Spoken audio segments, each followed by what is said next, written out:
সাল্লাল্লাহু আলাইহি ওয়াসাল্লাম আল্লাহ রাব্বুল আলামিন বলেন, লাকাদ কানা লাকুম ফি রাসূলিল্লাহি উসওয়াতুন হাসানাহ। সুতরাং আমরা তাকে মডেল হিসাবে গ্রহণ করি। ময়দানে অংশগ্রহণ করেছিলেন, তাদেরকে যে সওয়াব আপনি দিয়েছিলেন, ওই সওয়াবের একটা টুকরা আপনি আমাদের উপরে দান করেন। ধর্মগুরু হওয়ার পরে আরেকটা ধর্মীয় নেতাকে অবমাননা করে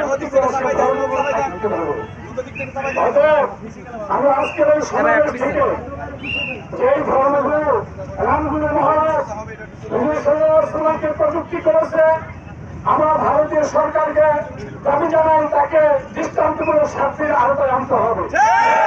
এখন পর্যন্ত তার শাস্তি ব্যবস্থা না করা হবে, বাংলাদেশ সরকারের প্রতি উদাত্ত আহ্বান থাকবে ভারতীয় সকল পণ্য বর্জন করা হোক।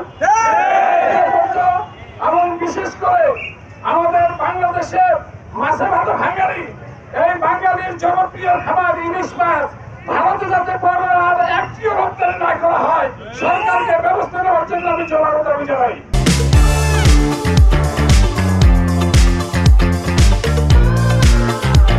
দেশ একটা শান্তির দেশ, একটা শান্তির ধর্ম দেশ, এটাই প্রমাণ করে। এত কিছুর পরেও বাংলাদেশের আলেম ওলামা, কওমি মাদ্রাসার ছাত্র শিক্ষকেরা রাতের অন্ধকারে সারা রাত হিন্দু ভাইদের মন্দির পাহারা দিয়ে তারা প্রমাণ করেছে বাংলাদেশ একটি শান্তির দেশ, ইসলাম ধর্ম একটি শান্তির ধর্ম।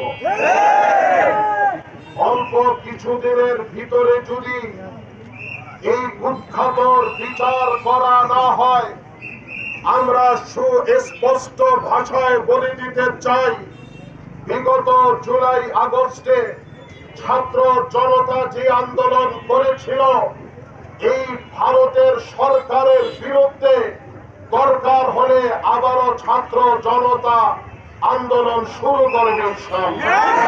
বাংলাদেশ হাজী শরিয়াতুল্লাহর বাংলাদেশ হবে ইনশাআল্লাহ। আগামী দিনের বাংলাদেশ হেফাজতে ইসলামের বাংলাদেশ হবে ইনশাআল্লাহ।